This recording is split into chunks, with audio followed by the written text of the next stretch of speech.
Bazı isimler vardır ki yalnızca yaşadıkları ülkede değil, tüm Avrupa'da yankı uyandırır.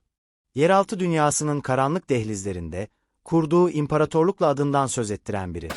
Necati Arabacı. Bugün onun hayat hikayesine, Konya'nın bir köyünden başlayıp Almanya'nın suç yeraltı dünyasına uzanan destansı bir yolculuğa tanıklık edeceğiz. Necati Coşkun Arabacı, 14 Şubat 1972 tarihinde Almanya'nın Köln şehrinde dünyaya geldi. Aslen Konya'nın Beyşehir ilçesine bağlı Yeşildağ köyündendir. Ailesi, 1960'ların ortasında Türkiye'den Almanya'ya göç eden ilk dalgaya dahildi. Misafir işçi olarak Almanya'ya gelen babası, demirçilik sektöründe çalışarak ailesine daha iyi bir gelecek sunmayı hedeflemişti. Necati'nin çocukluğu Köln'ün kenar mahallelerinden birinde, çoğunluğu göçmen ailelerin yaşadığı, yüksek işsizlik oranlarının, entegrasyon sorunlarının ve kültürel çatışmaların yoğun yaşandığı bir çevrede geçti. Almanca öğrendiği okul sıralarında, kimliğinin bir parçası olarak Türk kültürüne sıkı sıkıya bağlı kaldı. Ancak aynı zamanda, toplumun dışına itilmiş birçok göçmen çocuğu gibi, sistemin gölgesinde büyüdü. 1980'li yılların sonlarına geldiğimizde, Necati artık genç bir delikanlı olmuştu. Almanya'da yabancı düşmanlığı yükselişteydi. Özellikle Türk gençleri, Alman toplumuna entegre olmakta zorluk çekiyor. Çoğu okuldan erken ayrılıyor ve çeteleşme gibi sosyal yapılara kayıyordu. Necati de bu sistemde kaybolanlardan biri oldu. Kavgacı ve karizmatik yapısıyla dikkat çekmeye başlamıştı. Henüz 17-18 yaşlarında, Köln'ün gece kulüplerinde fedai olarak çalışmaya başladı. Bu ortam, onun suç dünyasına açılan ilk kapısı olacaktı. Bar fedailiği, sadece kaba kuvvet kullanmakla sınırlı değildi. Aynı zamanda gece hayatını kontrol eden yeraltı organizasyonlarıyla temas kurmak anlamına geliyordu. Kısa sürede, güçlü bağlantılar kurmaya başladı. Hem göçmen hem Alman yeraltı gruplarıyla iletişimi olan Arabacı, problem çözücü olarak nam salmaya başlamıştı.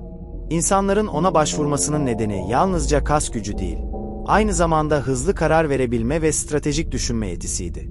1990'lı yılların başında, Almanya'daki motosiklet çeteleri güç kazanmaya başlamıştı. Hells Angels bu çeteler arasında en güçlü olanıydı ve kendisine sadık, gözü kara üyeler arıyordu. Necati bu dünyaya adım atmakta geç kalmadı. Onun fiziksel gücü, sadakati ve agresif liderlik özellikleri, Hells Angels için biçilmiş kaftandı. Başlangıçta, sadece kulübün koruma işlerinde çalıştı. Ancak çok geçmeden, Hells Angels'ın Köln yapılanmasında yükselmeye başladı.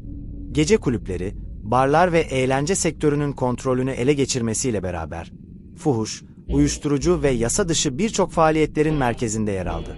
Arabacının hayatını anlamak için sadece suçla olan ilişkisine değil, aynı zamanda taşıdığı kimliğe de bakmak gerekir. O ne tam anlamıyla bir Almandı, ne de tam bir Türk. Bu ikili kimlik, ona hem avantaj hem de tehlike sunuyordu. Türk yeraltı grupları arasında bizden biri olarak görülüyor. Ancak Alman mafyasında da saygı duyulan bir yabancı olarak anılıyordu. Bu çift taraflı kabul, Arabacı'ya benzersiz bir konum sağladı. Farklı etnik gruplar arasında köprü kurabildi. Kimi zaman Arabacı, bir arabulucu, kimi zaman ise çatışmaların baş aktörüydü. 1995-1999 yılları arasında Necati Arabacı, Hells Angels'ın eğlence sektöründeki birçok gece kulübünün hem güvenliğinden sorumlu, hem de finansal organizasyonlarını yöneten kişiydi. Köln, Düsseldorf ve Essen'deki birçok kulüp onun kontrolündeydi. Bu mekanlar, yalnızca eğlence değil, aynı zamanda fuhuş organizasyonlarının da merkez noktalarıydı. Fuhuş ağı, onun ilk büyük yasa dışı servetini oluşturdu. Almanya'daki Doğu Avrupa'dan gelen kadınlar, bu sistemin merkezindeydi. Arabacı, kadınların ülkeye getirilmesi, pasaportlarının alınması ve çalıştırılmasına dair zinciri yöneten en önemli isimlerden biri haline geldi. Bu dönemde hem yasa dışı servetini artırıyor, hem de Hells Angels içindeki konumunu sağlamlaştırıyordu. Onu diğer yeraltı figürlerinden ayıran bir başka yön ise stratejik düşünme yetisiydi. Arabacı, yalnızca sokak kavgası yapan biri değildi. Kurduğu sistemlerde hiyerarşik yapı vardı. Her bireyin bir görevi, her işin bir planı ve her aşamanın hesaplanmış bir sonucu vardı. Polis kaynaklarına göre, Necati Arabacı aynı zamanda muhbir ağları kurmuş, kolluk kuvvetleri içinde bile bilgi sızdırabilecek bağlantılar elde etmişti. Bu bağlantılar, yıllar boyunca onun tutuklanmasını ya geciktirmiş ya da etkisiz hale getirmiştir. Bir zamanlar onunla birlikte çalışan, ancak sonradan ifade veren bazı tanıklar şöyle diyordu. Necati, size önce çay ikram eder. Yüzünüzdeki ifadeye göre nasıl davranacağını belirlerdi. Eğer korktuğunuzu sezdiyse, asla geri adım atmazdı. Ama karşısında dik durursanız, size saygı gösterirdi. Onun dünyasında güç, tek gerçekti. Necati Arabacı'nın hayatında dönüm noktası, 1990'ların başında adım attığı Hells Angels Motosiklet Kulübü ile başladı. Bu çete, sadece Almanya'da değil, tüm dünyada organize suçun simgesi haline gelmişti. Necati'nin hikayesi, burada gerçek anlamda şekillendi. Hells Angels Motosiklet Kulübü, 1948 yılında Amerika Birleşik Devletleri'nde kurulmuş, zamanla tüm dünyaya yayılan devasa bir çete ağını ifade ediyordu. Almanya'daki şubeleri, uyuşturucu, fuhuş, silah kaçakçılığı ve organize suçun merkeziydi. Bu kulübe katılmak, sadece bir grubun parçası olmak değildi. Aynı zamanda bir suç imparatorluğunun kapılarını aralamaktı. Necati Arabacı, Hells Angels'a katıldıktan kısa süre sonra, grubun içinde hızla yükseldi. Fiziksel gücü, stratejik zekası ve acımasızlığı, onu rakiplerinden ayırdı.